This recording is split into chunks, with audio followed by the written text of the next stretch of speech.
Amigas, amigos del arte de charlar, bienvenidos a un nuevo episodio de martes. Hoy vamos a hablar acerca de un tema que creo que es difícil para muchos y es el momento en el que encontramos nuestra verdadera esencia. ¿Quién es Carlo? ¿Quién es David? ¿Quiénes somos en realidad en esta vida? Y es que muchas veces nos construimos a raíz de creencias, de tradiciones, de debería ser que nuestros papás, que nuestra sociedad, que los medios de comunicación nos imponen. ¿Y qué tan importante es el realmente conocerte? Yo considero que hay personas que tienen 50, 60 años que mueren y en ningún momento se conocieron. En ningún momento descubrieron cuál era su verdadera esencia. Y para hablar de esto, está con nosotros David López. Él es actor y locutor. ¿Cómo estás, David? Bienvenido. Hola, Carlos. Qué emoción estar aquí, muchas gracias. Oye, no, la emoción es mía porque este es un tema que es muy difícil.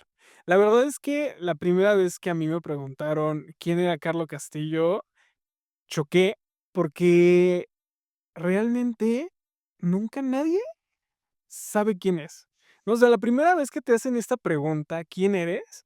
Respondemos mil y una cosas como soy abogado, como soy actor, soy una persona que trabaja en tal cosa. Siempre nos vamos hacia el lado profesional, pero nunca nos cuestionamos realmente quiénes somos. Y entonces, ¿qué tan importante es esta parte? ¿No? Eh, no sé si te ha ocurrido, ¿en algún momento te ha pasado esto? Totalmente, Carlos. Yo creo que desde el primer momento en un taller de actuación, por ejemplo, la primera pregunta es esa, ¿quién eres? ¿Y qué haces aquí? Ujú. Y entonces justo tú tratas de responder con lo que tienes a la mano y te dicen, no, no te estoy preguntando a qué te dedicas, te estoy preguntando quién eres. No, no te estoy preguntando qué te gusta, te estoy preguntando quién eres. Y entonces tú solito te empiezas a cuestionar y a decir, ok, entonces ¿quién soy? Si no soy esto y si no soy aquello. Y creo que ahí es donde empieza esta investigación en el decir, en el aceptar que no sé quién soy. Me encantaría preguntarte, David, ¿quién es David López en este momento? En este momento es una persona que se dio cuenta que lo más valioso que tiene es su paz. Ya no es alguien que busca su bienestar en algo material, ya no es alguien que busca de manera activa satisfacer a las demás personas. A veces sí, porque es una tendencia que tenemos como seres humanos y como bien dices, la terapia, en mi caso, paréntesis, en mi caso, yo la veo como un lujo. Es decir, igual que un día de spa, igual que jacuzzi y todo eso, para mí ir a la terapia es padrísimo, es un lujo riquísimo porque te puedes limpiar absolutamente de todo lo que puedes haber estado albergando en la cabeza y esa sensación de quitarte toda esa bruma se me hace impresionantemente relajante. No sé, cuando yo empecé mi proceso de terapia, me di cuenta que no estaba acostumbrado a estar bien, que estaba muy acostumbrado a estar mal. Entonces, al estar en lugares donde me sentía bien o donde las cosas funcionaban, yo sentía que las cosas no estaban bien. Entonces, ¿qué hacía? Sabotear las cosas. A eso me refiero con las tendencias. Entonces, en este caso, mi tendencia sí es recaer, digamos, en esos vicios y en esas cosas, porque al final del día atienden a una personalidad o a una historia que no deja de ser mía. Sin embargo, las herramientas que he logrado ganar eh, en este tiempo de vida me han ayudado a descubrir eso, a descubrir que estoy para mí y para cumplir el propósito que sienta con congruencia, con amor, con el corazón, y entonces así se ha logrado despejar todo y ver todo mucho más claro. Frustración, depresión, ansiedad, que son cosas que nos atormentan día a día. Oye, ¿qué onda con esta parte de no estamos acostumbrados a estar bien? Y es que vivimos en una sociedad en la que el estar bien aparentemente está mal y aparentemente está muy castigado. ¿no? O sea, el decir: "Güey, estoy poca madre, estoy bien, tengo lo que quiero materialmente, tengo lo que quiero emocionalmente", las personas muchas veces lo ven mal, ¿sabes? Porque si viene esta parte de culpabilidad, de decir: "No, ¿cómo es que tal vez mi familia no lo tiene y yo sí lo tengo? Y entonces les tengo que dar, y si no me voy a sentir culpable de", ¿no? O, ¿por qué yo tengo que estar bien si el de enfrente está mal? ¿No? Y entonces nos quedamos en esta onda de decir: "Güey, no me merezco sentirme bien, no me merezco estar bien, no merezco la vida que tengo". Entonces, ¿cómo es que aprendes a merecer y a aceptar todo por uno, sí, lo que trabajas y todo lo que recibes? Me vino a la mente una palabra que, hace no mucho cobró un gran significado en mi vida, que es la compasión. Nosotros solemos ser muy compasivos hacia el otro, pero rara vez tenemos relación de compasión hacia nosotros mismos. Y de ahí parte el aceptarte a ti, ¿no? Y el poder aceptarte a ti es aceptar tu historia y desde mi punto de vista, cuando nacemos, voy a poner un ejemplo quizá un poco juguetón, pero digamos que nos entregan un rompecabezas y cada rompecabezas es distinto. Al tuyo le faltarán ciertas piezas, al mío le faltarán ciertas piezas, pero tu chamba es armarlo como puedas. Y esas este rompecabezas, me refiero, puede ser papá, puede ser mamá, puede ser una familia X, Y. Cada quien tiene su rompecabezas, eh, y es único. Entonces, atreverte primero a aceptar que tu rompecabezas es único y que no lo puedes comparar con el de nadie más, porque jamás vas a lograr encontrar uno que sea exactamente lo mismo. Eh, yo siento que es el primer paso, porque da mucho miedo el el pensar que no puedes lograr o llegar a tener las cosas que sueñas, que seguramente lo viste en alguien más. Entonces, creo que es muy difícil no compararte y más difícil aún tener el coraje de decir: "Okey, este es mi camino, ¿cómo funciona?". Lleva su tiempo, su propio tiempo. Eh, yo soy una persona que se solía comparar muchísimo, porque es también, me imagino, la manera que tenemos de crecer, ¿no? Somos espejos y está bueno reflejarnos en el otro, pero ¿hasta qué punto es sano y hasta qué punto ya nos estamos, dañando a nosotros mismos? Entonces, pienso que empezar este camino puede ser el primer mayor gran acto de amor hacia uno. Un camino duro, porque el autoconocerse está cabrón, o sea, el autoconocerse es una de las cosas que no todos se atreven a hacer, porque nos da miedo abrir la ventana y asomarnos y ver lo que realmente existe dentro de nosotros y abrazarlo y quererlo y aceptarlo, ¿no? El tenernos compasión, porque además también como personas y como individuos somos los que más duro a veces nos damos, los que más nos juzgamos, los que más nos criticamos, los que más nos comparamos. Uy, y justo hablando de comparaciones, de unos episodios hablaba con Alex Oliva y él me decía: "Es que en la profesión y en la vida, y más en la de un actor, el compararte puede ser a veces inevitable, porque siempre estás viendo qué hace el de enfrente, cuántos followers tiene, qué proyecto ya firmó". ¿Cómo es que tú vives esta parte de compararte como actor con los demás? Bien difícil, bien difícil. O sea, yo siento que es una problemática que podría abordar incluso desde antes. Por ejemplo, tuve una relación con una chica en mi adolescencia en la que ella era de un, mundo socioeconómico más elevado al mío, Mm. y a mí me acuerdo que me daba pena, al principio que vieran mi colonia, que vieran dónde vivía, que vieran de dónde venía, y no entendía por qué, ¿sabes? Solamente atendía que quería yo aparentar cosas como si eso estuviera mal, en vez de en vez de valorar lo que sí estaba teniendo, ¿no? Que es esta parte que te decía. A lo mejor la vida de uno tiene esto y la vida del otro tiene esto, pero ¿qué sí tienes? ¿Qué no estás queriendo ver que sí tienes por estar anulando, o sea, por estar deseando lo que no está, estás anulando lo que sí tienes? Y cualquier cosa que quieras tener tiene que partir de ti, tiene que partir de lo que sí tienes y lo que está. Entonces, fue un proceso bien difícil el empezar a aceptarme, porque creo que esto tiene que ver con un proceso de identidad. Entonces, el proceso de identidad para mí fue difícil porque viví gran parte de mi vida, de mi infancia, entre escuela pública y escuela privada, escuela pública y escuela privada.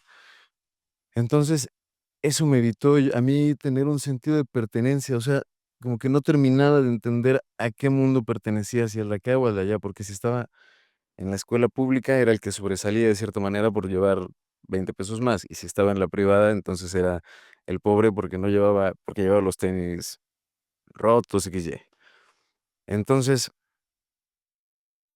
todos estos elementos que no nos ayudan en nada a clarificar esas cosas, pues, son obstáculos que se van sumando. Ahora, si llegamos al mundo de la actuación, claro que te vas a comparar, porque tú llegas a un lugar de casting para un personaje y te vas a encontrar, si bien te va 50 chavos o 50 chavas iguales a ti, y vas a decir: "¿Cómo me desmarco de acá? ¿Por qué él sí lo está logrando? ¿Por qué yo no? ¿Por qué tal?". Y en lo personal hubo un momento en el que eso me conflictó muchísimo, en el proceso escolar que tuve en Casa Azul, a la par de una obra que se llama La Sociedad de los Poetas Muertos. En ese momento me conflictó mucho, eh, ver que gran parte del elenco eran amigos míos y personas con las que ya había trabajado, y tenía la sensación de que el único que faltaba en el elenco era yo. Y yo decía: "¿Por qué a mí no me han invitado al casting? ¿Por qué no me han invitado? ¿Y por qué no me han invitado?". A la parte, digo, estaba estudiando en Casa Azul, y entonces un día llegué con mi maestro y le dije: "Hoy me siento muy mal, hoy me siento muy frustrado y estoy bien agüitado y me dijo: "A ver, ¿qué tienes?". Y le dije: "Mira, pues la verdad es que no sé, estoy decaído, debo lana en la escuela, no me está cayendo el casting que necesito, no estoy chambeando. Y por otro lado, veo a todos mis amigos que les está yendo poca madre chambeando aquí y allá, y digo, ¿y yo qué? ¿Qué me está faltando? ¿Qué?". Y ahí fue donde él se sentó muy, muy francamente conmigo y me dejó clarísimo que no podía comparar mi camino con el de nadie más. Me dijo: "Porque tienes que respetar tu historia para poderla, digamos, llevar al siguiente paso y poder partir de ahí a crear un personaje". Entonces, ahí empecé a darme cuenta que la vida tiene su propio tiempo, que la vida te va, a hacer respetar todos estos parámetros, aunque tú no quieras, porque nosotros nos podemos emberrinchar y desesperarnos porque queremos que sucedan ya las cosas, o porque queremos tener ya tal celular, o porque queremos hacer ya tal viaje. Sin embargo, ¿qué tanto nos cuestionamos todo lo que está, sucediendo o nosotros haciendo para que eso funcione o no? Que creo que eso es lo más esencial. En ese momento yo me pregunté a mí, ¿qué me faltaba para que me invitaran a la obra de teatro? ¿O qué no estaba haciendo yo? Y fue muy curioso porque tiempo después, de un proceso muy, muy arduo en el que estábamos preparando un ejercicio escolar, a mí me expulsan de la escuela por falta de pago. Y yo estaba muy frustrado porque el maestro no quería que me expulsaran y abogó por mí mucho porque me dejaran concluir por lo menos la obra que estábamos haciendo. Sin embargo, el director de la institución no accedió y yo estaba enojadísimo porque tuvimos una charla muy fuerte y demás. Pero algo curioso fue que al salir y al tener un proceso en el que pude observar, pude calmarme y pude atender las cosas que no estaba atendiendo, recibí una llamada de Viridiana Olvera, que es una maestra y directora impresionante, y me dijo: "Oye, te quiero invitar a la Sociedad de los Poetas Muertos. ¿Cómo andas de tiempo? Y entonces para mí eso me voló la cabeza porque dije, wow, o sea, está pasando, por fin llegué, qué chingón. Y fue un momento de mucha reflexión porque dije, qué chistoso que no pasó cuando yo quería. Sin embargo, pasó después del trabajo, después de lo que tenía que suceder, después de las cosas que teníamos que entender, porque obviamente hubo trabajo en ese lapso, no es como que no haya pasado nada. Y se sintió esa madurez en ese tiempo en el que yo dije, encontré el sentido de por qué me estaban invitando en ese momento y, y, y fue cuando me incorporé a esta obra que tomé como mi montaje final de Casa Azul, de la escuela. Oye, ¿qué? A veces yo le he dicho, los tiempos siempre son perfectos, ¿sabes? El universo, la vida, Dios, en lo que cada quien decida creer, te da las oportunidades en el momento en el que estás preparado para recibirlas, ¿sabes? Porque muchas veces igual, pasa que nos emberrinchamos. A mí me sucedió muchísimas veces, o sea, muchísimas. Me acuerdo cuando recién empezaba a trabajar en medios. Mi trabajo en medios era bien pinche, o sea, me pagaban como 8,000 pesos mensuales, Claro, ¿no? De entrada. Y además era grabar cassettes. Yo llevaba como todo el archivo de cassettes en deportes, que además en ese momento yo no sabía de deportes. Me acuerdo que la regaba a cada rato y de ahí fue ir creciendo, ¿no? Pero años después comprendí que por algo me tuve que haber chutado 5 años en televisión para después saltar a radio, para después ya estar frente al micrófono y terminar en un podcast. Tal vez esto no ha terminado, tal vez sigan más cosas, sigan más proyectos. Lo platicamos antes de empezar esta charla, pero creo que la vida te da lo que necesitas en el momento en el que estás preparado. Oye, a veces nos emberrinchamos y sabemos que vamos a llegar al punto, pero estamos tan mal acostumbrados a tenerlo todo al momento y todo al instante que no disfrutamos los procesos, que no disfrutamos el para qué, sino queremos llegar directo, ¿no? A la respuesta. Em, y sí, sí, sí, sí, justo no podemos evitar compararnos con los demás.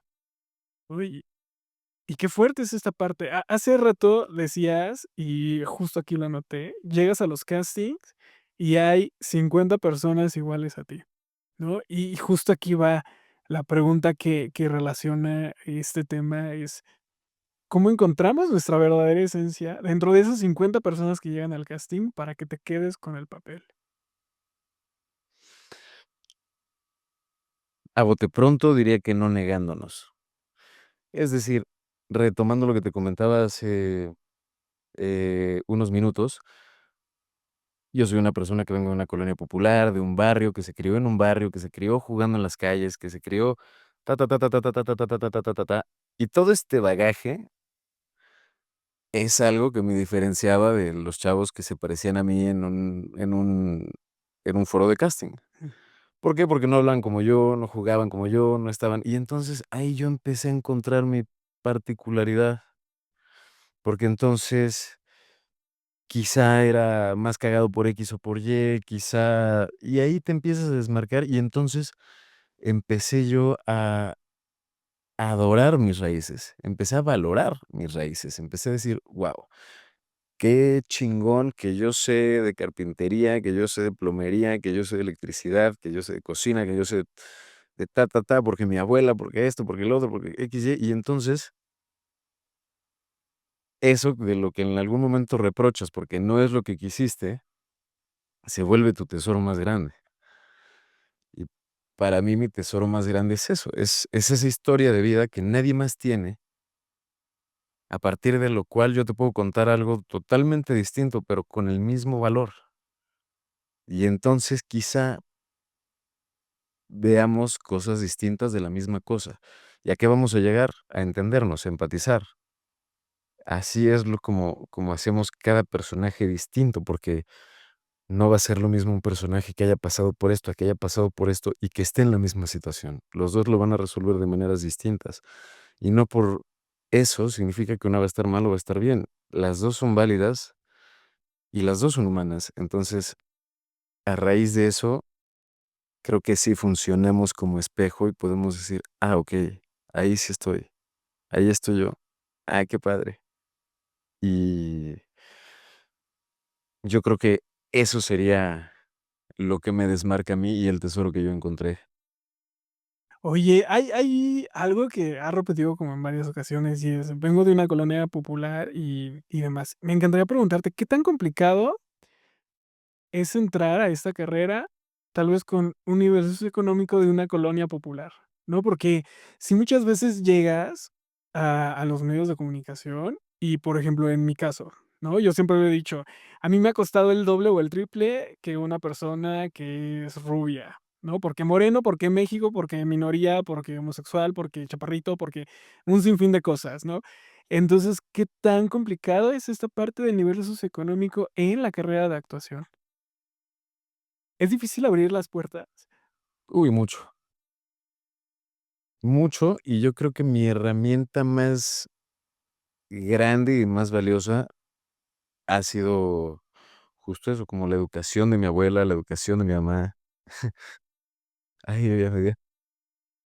Pero sí, o sea, como que esta frase que en algún momento me cansó mucho, pero una persona comedida cabe en todos lados, una ta, y esas cositas que en algún momento te llegan a chillar los oídos, de pronto te das cuenta que podremos venir de mundos totalmente distintos, pero si yo te ayudo y te recibo y demás, pues eventualmente se generará esta energía, ¿no? Entonces,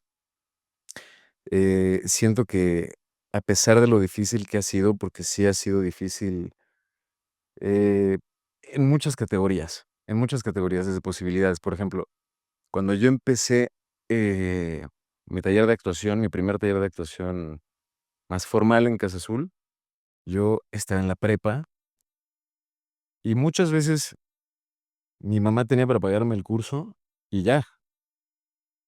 Entonces había sábados que yo no tenía cómo irme de la Jusco, de allá hasta mi casa familiar, tu casa, a la Condesa, donde estaba Casa Azul en ese entonces. Hasta que un día se me ocurrió irme corriendo. Y dije: "Me voy a ir corriendo y me voy a regresar corriendo, pues, porque no tengo de otra". Y a partir de ahí me gustó correr. Y desde entonces me hice aficionado al running, pero este tipo de cositas, que en algún momento yo las veía como adversidades, también las vi como algo que me llevarían un poquito más allá de alguna forma, porque al ver mi maestro que yo hacía X o Y, o darse cuenta de estas ligeras diferencias, también hacían que buscara involucrarse más conmigo, que buscara empatizar más conmigo y que se acercara para decirme: "Ah, okey, ya te entendí. Ya sé que esto y esto y esto contigo", entonces empezaba a guiarme de una manera más, pues, que yo lo pudiera entender. Entonces, eh, perdóname, se me vinieron muchas cosas a la cabeza. Entonces, ha sido difícil porque sí, las oportunidades y los elementos cambian. Sin embargo, las herramientas que he podido tener a lo largo de la vida y que me han dado, porque obviamente no lo hacemos solos, nunca. Hay un mundo atrás de mí, hay un mundo de personas a las que adoro y quiero muchísimo. Y gracias a ellas es que he podido lograr las cosas que he podido lograr hasta ahorita y llegar hasta donde he podido llegar. Y creo que la respuesta vendría siendo que sí es difícil, sin embargo, no es imposible, solo es distinto, solo es distinto. Y si atiendes tu realidad y desde dónde partes tú y qué herramientas son las que necesitas, vas a poder ir por ellas y vas a poder seguir tu camino como lo quieras seguir. O sea, tampoco te voy a decir que va a ser una justificación o que va a ser, no, o sea, creo que siempre está en nuestras manos poder hacer algo con lo que queremos hacer y con lo que tenemos, cuando nosotros también nos disponemos a aprender la lección y valorar qué es lo que tenemos. Tal cual, tal cual. Muchas veces he escuchado a muchas personas que dicen: "Es que no todos tenemos las mismas oportunidades y para alcanzarlas es imposible", ¿no? Y se justifican detrás de este "es imposible", detrás de: "Es que estoy en tal lugar y cómo es que me voy a mover a la ciudad, cómo es que voy a hacer tal cosa, cómo es que voy a estudiar, cómo es que voy a a ser actor, cómo es que voy a abrir un podcast, no sé, lo que quieras hacer, ¿no? Y yo he llegado a la conclusión de que las oportunidades las generamos con las herramientas que tenemos y con la acción que pongamos. Y tú puedes crear cosas extraordinarias con una piedra, ¿no? Y con ese elemento tan chiquito, o puedes crear cosas promedio con todo el equipo que tengas disponible, ¿no? Y con todas las herramientas que puedas llegar a alcanzar y, no sé, pueden ser las mejores herramientas, pero no creas nada, o puede ser una piedra y creas cosas extraordinarias. Cuando yo empecé mi primer negocio, que era hacer marketing digital, yo lo empecé porque en televisión tenía un sueldo que no me alcanzaba para absolutamente nada, ¿no? O comía, o pagaba transporte, o pagaba una renta, o vestía, o daba el gasto en la casa, ¿no? Entonces, de repente, me acuerdo que fue un año nuevo en el que dije: "No, necesito generar algo nuevo". Y lo que sabía hacer en ese momento era hacer redes sociales. Entonces, agarré mi teléfono, me puse a buscar clientes, y sin una computadora, sin una laptop, tal vez, lo que hice fue trabajar desde mi teléfono y comenzar a tener clientes trabajando únicamente con ese Claro, dispositivo. 6 años después, no, perdóname, 6 años después, sí, la marca sigue creciendo, ¿no? Pero empezó desde nada, ¿no? Y yo me acuerdo que empezaba cobrando $500 mensuales, que para mí en ese momento era guau, y pues nada más le eché ganas, busqué las oportunidades, busqué a hacer relaciones públicas, y después me fui topando con más personas que en algún momento una me dijo: "Güey, es que puedes ser muy talentoso, pero si no tienes relaciones públicas no vas a llegar a ningún lado". claro. Y tomé ese consejo y dije: "Güey, sí es cierto, pongámonos en marcha, accionemos, creemos, em, tengamos contactos y entonces deja que todo fluya", ¿no? Y está padre, y está increíble, porque entonces te das cuenta que puedes venir desde un pueblito con 13,000 personas, donde hay una carretera de ida y vuelta, como es mi caso, y llegar al lugar donde quieras estar. O puedes estarte quejando todo el tiempo y diciendo que la vida no es justa y que no todos tenemos las mismas oportunidades, ¿no? Guau. Sí, sí, sí, sí, y qué bonito escucharte y escuchar tu historia porque estoy a punto de sacar mi lado hippie, y no hemos hablado de esta parte, pero no me vas a dejar mentir. Yo creo mucho en la intuición y en la energía, y creo que la intuición ha sido una parte esencial. La veo como una vocecita la que tenemos todos, y nosotros decidimos qué tanto le bajamos el volumen o qué tanto le subimos, porque nos podemos llenar de 1000 cosas al grado de escucharla súper, súper, súper lejos y poderla tirar de loca y no hacerle caso nunca, o podemos, pasar tiempo con nosotros, acercarnos a nosotros, llevar un proceso para poder oírla y que juegue de nuestro favor, ¿no? Porque siempre puede jugar a nuestro favor o en contra. Eh, Hubo un momento clave en mi vida después de haber filmado mi primera peli, Obediencia Perfecta. Yo dije, cuando yo me quedé, que fue un proceso de casting larguísimo, yo dije: "De aquí ya no me bajo del set, de aquí ya no voy a salir del set, y de aquí ya no voy a dejar de chambear, y de aquí ta, ta, ta". Termino de grabar, de filmar Obediencia Perfecta, y mi siguiente trabajo fue en McDonald's, y mi siguiente trabajo fue en Cinépolis.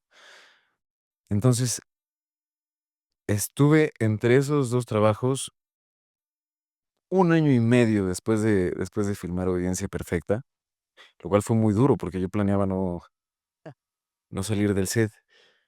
Y hubo un momento, me acuerdo, en el que iba en mi camión con mi uniforme de Cinepolito a trabajar, y yo dije: ya no puedo, ya no puedo". O sea, si quiero realmente, ser actor y buscar mi camino en esta onda y demás, pues tengo que ser congruente y tengo que accionar, como bien lo acabas de decir, ¿no? Todo está bien mientras acciones, mientras no te quedes inmóvil.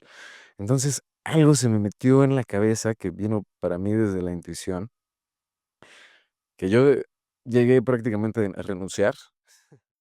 Llegué, les puse mi renuncia, se sacaron súper de onda porque no esperaban que lo hiciera. Y después de eso llegué a casa de mi abuela, donde me estaban esperando mi abuela, mi mamá, mis hermanos. Estaban sorprendidos. Y mi mamá me dijo: "Oye, con todo el amor del mundo, yo siento que ya te debes dedicar a otra cosa porque has estado casteando y no te has quedado en nada. Hay que buscar otra cosa, hijo, también hay que escuchar la vida y demás". Y no sabes cómo me dolió. O sea, escuchar eso fue como un coraje que dije: "O me voy a la chingada, o lo agarro como trampolín". Como trampolín porque porque siempre fue muy rebelde y muy contreras. Entonces, yo por quererle llevar la contraria dije: "Ah, sí, pues entonces ahora con más, enjundia lo voy a buscar". Y a los 2 meses estaba grabando mi primer novela con Telemundo, con un protagónico juvenil y con un mundo de posibilidades totalmente distintas a donde yo me encontraba 2 meses antes en Cinépolis, en mi camión, y para mí eso me voló la cabeza porque dije: "Guau".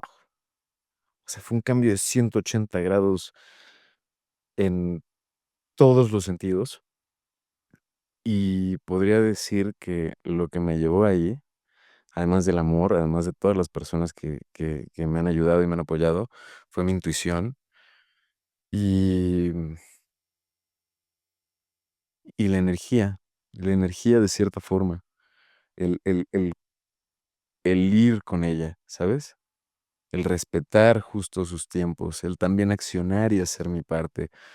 O sea, siento que todos estos son elementos que pueden jugar a tu favor para que las cosas se den. Porque eventualmente, por más talentoso que seas, por más estrella que tengas, si tú no haces nada y te quedas sentado, pues no va a pasar nada, ¿no? También es una lección muy importante, que la vida va a seguir avanzando indiscutiblemente, aunque tú seas un genio y aunque tú seas lo que seas, si tú no. Un maestro me dijo alguna vez: "Tú puedes ser tan grande como quieras o tan pequeño si así lo deseas. Esa es tu bronca. Para entrar al mundo, tienes que entender que esa es tu chamba. Tú, con tu forma y con tu tamaño que decidas, eres el que tiene que entrar al mundo. El mundo no se va a acoplar a ti". Y entonces, cuando me puse a pensar en qué carajos me estaba diciendo, dije: "Ay, cabrón, claro, claro". O sea, creo que mi chamba aquí es entenderme, entender qué soy y entender de qué manera puedo yo embonar con una sociedad con la que estoy intentando pertenecer. Y no solo intentando pertenecer, sino intentando ser algo que yo quiero ser, como lo es ser actor. Entonces, siento que hay muchísimos elementos que van acorde a, y que tienes que cuidar y que tienes que seguir. Me encanta esto que mencionas de debemos acoplarnos al mundo y ver qué le aportamos, porque muchas veces creemos que el mundo gira alrededor nuestro. Y entonces es ahí donde nos comenzamos a bloquear porque esperamos que las cosas sean de cierta forma, porque queremos que todo nos llegue a las manos sin accionar por ser quien somos, ¿no? Y eso es súper erróneo. Em, Me llama mucho la atención que mencionas que tu mamá en algún momento te dijo que buscaras otra chamba. En esta parte de ser actor, ¿qué ha sido lo más complicado o el sí, lo más complicado o el tabú que has roto respecto a lo familiar? ¿Y cómo ha sido ese proceso de aceptación con la familia? Porque muchas veces la familia llega a no creer en los proyectos que nosotros queremos. Yo creo que el tabú más importante ha sido justo eso, que mi familia le logre dar la seriedad a mi proyecto como yo quiero que se la den. Porque al principio, claro, o sea, el niño que les dijo que quería ser actor tenía 4 años. Desde ahí está cantando que quiere ser actor porque tengo un tío, un músico maravilloso que me acercó al teatro desde la infancia y desde ahí yo fui flechado.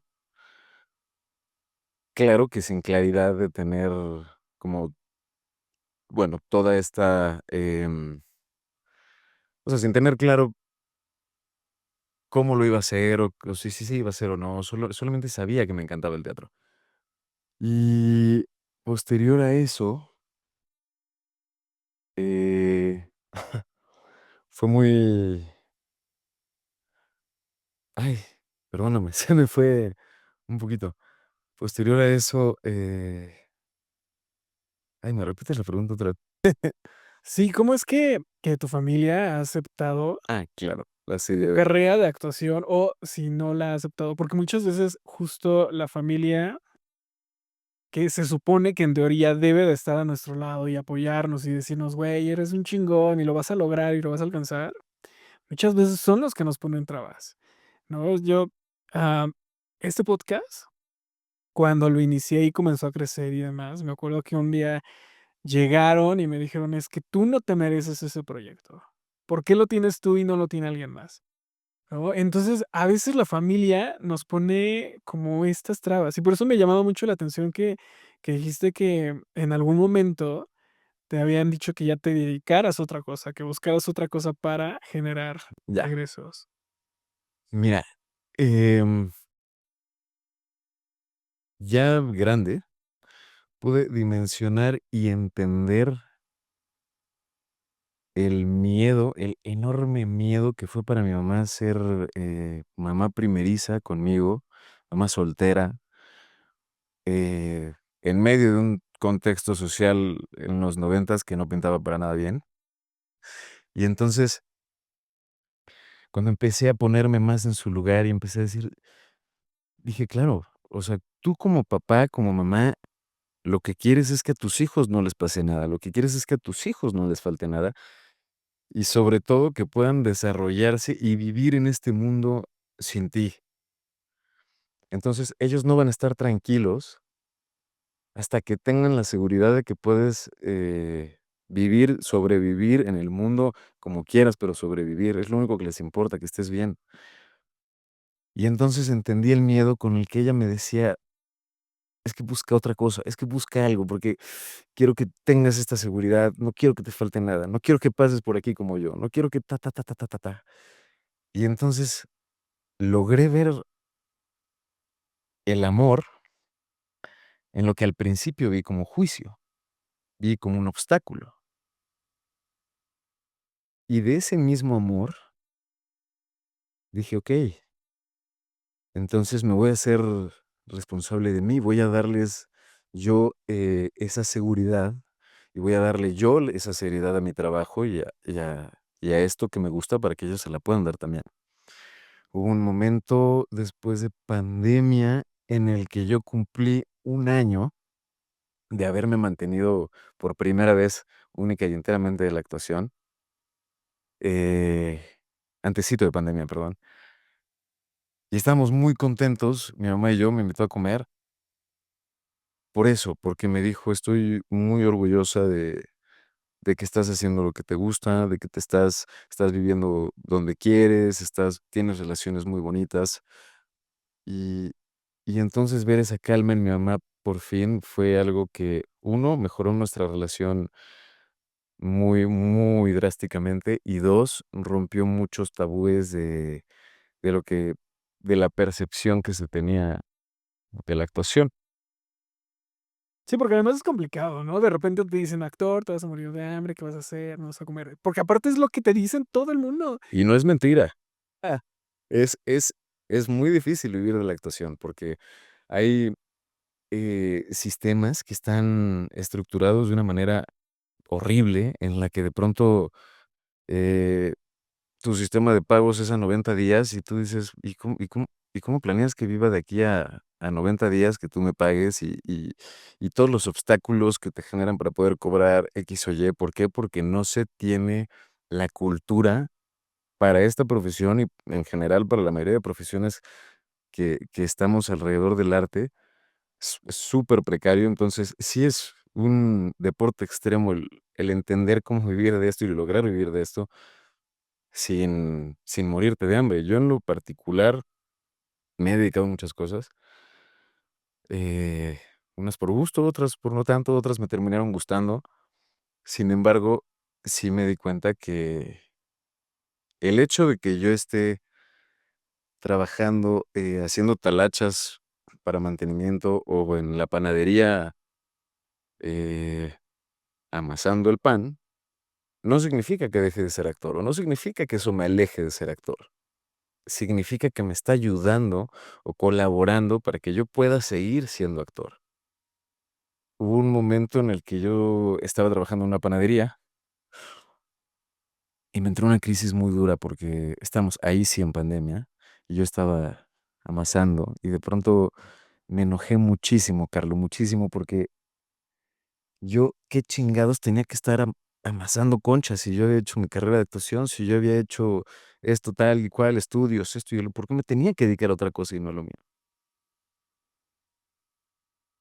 Una crisis muy fuerte y una catarsis a la que gracias una parte de mí se logró disasociar, por así decirlo, y decirme, cálmate, que para empezar, nada de lo que has vivido se te ha cobrado.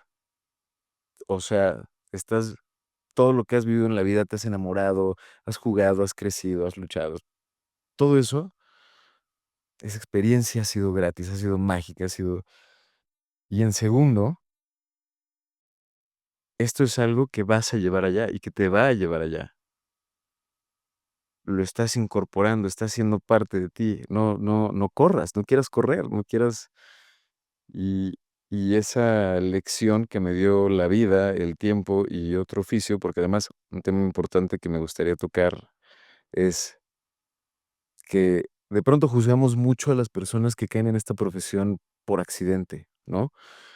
Un ejemplo muy claro es Yalitza Aparicio, que de la noche a la mañana, ¡pum!, su vida cambió 180 grados. Sí, porque además ella era maestra, creo. Sí, sí, Sí, sí. no recuerdo, es maestra. Ujú. Y entonces, de pronto llega al gremio, y además llega al gremio con una fuerza tal que muchos compañeros y compañeras se sintieron agredidos o se sintieron ofendidos porque de pronto Yalitza estaba nominada a tal premio, porque de pronto X o Y. Y la cuestión que me vino a mí fue decir, si otras profesiones y otros oficios me han cobijado a mí cuando la actuación no me ha dado, ¿por qué la actuación no podría cobijar a alguien más cuando se le está abriendo la puerta, cuando está aquí? Y entonces es justo eso, ¿no? Siento que es los caminos de la vida que más allá de juzgar, más allá de eh, otra cosa es respetar, empatizar y recordar que todos estamos en el mismo juego y algo, todos queremos algo. Oye, me encanta que mencionas la parte de otras profesiones, y es que hay un grupo de generadores de contenido llamados influencers que están llegando a la actuación. ¿Qué tan complicado es competir con ellos? Porque de repente ves, digo, amo el trabajo de Manuna, pero Manuna empezó siendo un influencer y de repente brincó a la pantalla. El Wherever Tomorrow de repente, y ese sí fue como un hecho que me tocó ver muy de primera mano. Él empieza con un blog en YouTube y de repente llega a deportes y dices: "Güey, ¿cómo? A ver, llegaste a deportes, yo llevo 6 años en la televisora haciendo la misma chamba de deportes todo el tiempo, y tú brincaste de un lado a otro". Entonces, ¿qué tan complicado es lidiar con los influencers en la actuación?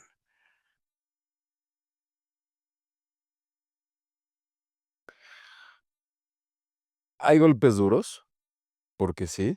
Yo me acuerdo estar en algún momento en una reunión donde había cierto influencer con mucho renombre. Y entonces yo escuché una llamada que le hizo un productor en ese momento para decirle que le hacía un personaje en su próxima producción, por favor, por favor, por favor, Mm. y que le iba a pagar tanto, tanto, tanto, y que no importaba nada más, solo que por favor estuviera. Sin hablar de un personaje, sin hablar de una historia, sin hablar de un... No, simplemente es quiero que estés... Y entonces, en ese momento, para alguien que está buscando chamba y que no deja de buscar chamba y que no la encuentra y que dices, ay, cabrón, o sea, ¿de qué se trata? ¿Qué tengo que hacer o qué no tengo que hacer? Pero ahí retomas otra vez las herramientas que ya agarraste. Cada quien tiene su camino, cada quien tiene su camino. Y si las cosas se están dando así para una persona y se están dando así para otra, uno, no somos quien para juzgar. no somos quién para juzgar los zapatos en los que se está o está viviendo el otro. Creo que más bien, debemos aprender a ser más perceptivos y saber de qué manera o qué puedo hacer yo para no sentir esa carencia a raíz de lo que estoy viendo. Porque no porque lo tenga él significa que me falte a mí. Es como esta cosa de decir, no le voy a decir a mis amigos del casting porque me quiero quedar yo. No, o sea, soy más de la idea de decirles: "Oigan, está este casting, vamos a hacerlo todos y porque se lo va a quedar el que se lo tiene que quedar y para quien sea, y chingón si es aquí en casa y con mis amigos y claro, pero sí estoy muy convencido de que cuando te toca, aunque te quites, y cuando no, aunque te pongas". Entonces, más allá de fijarnos qué tiene el otro, qué no tiene el otro, dejar la mirada en nosotros y accionar, como mencionabas hace ratito. Oye, David, todos nos lleva todo lo que hemos hablado nos lleva a el autoconocernos. Hemos hablado de trabajos, de experiencias, de proyectos, de terapia. Antes de entrar al podcast hablábamos un poquito de relaciones, de amor. Y me gustaría preguntarte, y creo que esa es la pregunta principal de este episodio, Oye, ya me dio miedo, dale.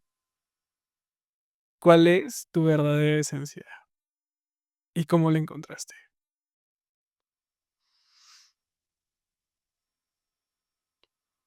Okey. Ay, hasta suspiré. Hace no mucho tuve una plática con una persona importante para mí, era mi pareja en ese entonces, y yo me acuerdo que le dije, em, hablábamos de temas como de impulsividad, hablábamos de cosas de a mí me gusta como ser muy, travieso, impulsivo, y me refería a mí como un niño. Entonces yo le dije: "Entiendo que, que hay cosas del niño que no van con el adulto, ¿no? Que al final del día, ese niño que he sido desde pequeño, no he dejado de ser. Es al que le gusta hacer travesuras, es al que le gusta hacer bromas, es al que le gusta comer un chingo, es al que le gusta todo ese tipo de cosas. La diferencia es que ese niño, esa esencia, ahora está acompañada por el adulto, que ya lo cuida, sí de ser impulsivo para que no pierda esa esencia, pero ya no mm, tanto como para dañar a los demás de una manera inconsciente. Ya no tanto como para dañarse a sí mismo, ya no tanto como para sabotearse, ya no tanto, ya está acompañado ese niño por ese adulto. Entonces, creo que mi esencia es las paces con mi versión de niño y mi versión de adulto, que antes peleaban y se reclamaban y se discutían, y desde el momento en el que conectaron y se entendieron como el mismo, empezaron a jugar para el mismo equipo y a buscar llevarnos a donde queremos llegar. Guau. El reconciliarte con tu niño interior, el abrazarlo siempre, porque además el niño interior siempre o muchas veces te recuerda quién realmente eres. Y te regresa esa emoción a la vida, te regresa esa sensación de muchas veces estar feliz, que bueno, debemos estar felices de adultos o niños, pero te regresa esa parte importante que se nos olvida. Y qué increíble que hayas podido encontrar esa esencia. Abrazando ese niño interior. Qué fuerte este episodio, David. Nos vamos. Muchísimas gracias por haber compartido todo esto con nosotros el día de hoy. A ti, Carlos, qué bonito ha sido platicar y abrirnos. Ha sido una experiencia de verdad muy bonita y muy gratificante. Muchísimas gracias por abrir tu corazón. Y oye, antes de irnos, cuéntanos qué onda con los proyectos, qué viene en puerta, cuéntanoslos todo. Estoy muy emocionado. muy, muy, muy emocionado porque se viene un proyecto, eh, muy distinto, con retos. Yo sé que suena cliché, pero de verdad tiene retos que no me había encontrado en mi carrera hasta este punto. Es una serie que ya ha tenido varias temporadas en su historia. Estoy pensando para no decir cosas que no puedo decir, pero es una serie muy querida por la gente. Regresa con la intención de duplicar ese cariño que ha logrado. Eh, Mi personaje es un villano. A mí me encantan los villanos, Carlos, y me encantan porque creo que es donde más tengo que trabajar. Siento que un guión de un personaje bueno, de un personaje está ciertamente trabajado para él. Ya empatiza per se con las personas porque todos queremos ser buenos. Y el villano es el que sí te va a dar la chamba de que tú busques cómo va a empatizar la gente contigo. ¿Cómo no lo haces un villano gratuito? Que realmente encuentres la humanidad en ese personaje. Y este personaje se me hace un villano increíble, divertido, pero además con una parte y un corazonzote impresionante que no me han dejado de sorprender. Estoy vuelto loco con él y estoy esperando ya que lo conozcan. Estrenamos en 2025. Todo va a suceder Este año. este año Ujú. y nada, muy emocionado. El elenco es padrísimo. Eh, no sé, ya empezamos a filmar el 23 de junio. Súper. Ya, Ay, qué emoción, qué emoción. Ya lo queremos ver. Ya lo queremos ver. Vamos a estar al pendiente muchas gracias. de la serie. No me digas el nombre fuera de cámaras. No lo dices aquí, no. Tus redes sociales, ¿dónde te encontramos? Estoy en Instagram como el David López-bajo y ya. Eh, Estoy desarrollándome en las demás redes sociales porque soy un poquito un abuelito. Entonces estoy ya inmiscuyéndome más, pero en Instagram me encuentran como el David López-bajo. Eso es todo. Eres de los míos. Yo tampoco me aferro mucho a Instagram, ¿no? ¿Cómo nos aferramos, no? Demasiado. David, muchísimas gracias por haber estado con nosotros. A ti, Carlos, de verdad, muchas gracias y qué bonito visitarte. Gracias una vez más. Y gracias a todas y todos los que martes a martes se conectan para formar parte de esta historia, parte de este arte de charlar. Yo soy Carlos Castillo y recuerden seguirnos en nuestras redes sociales.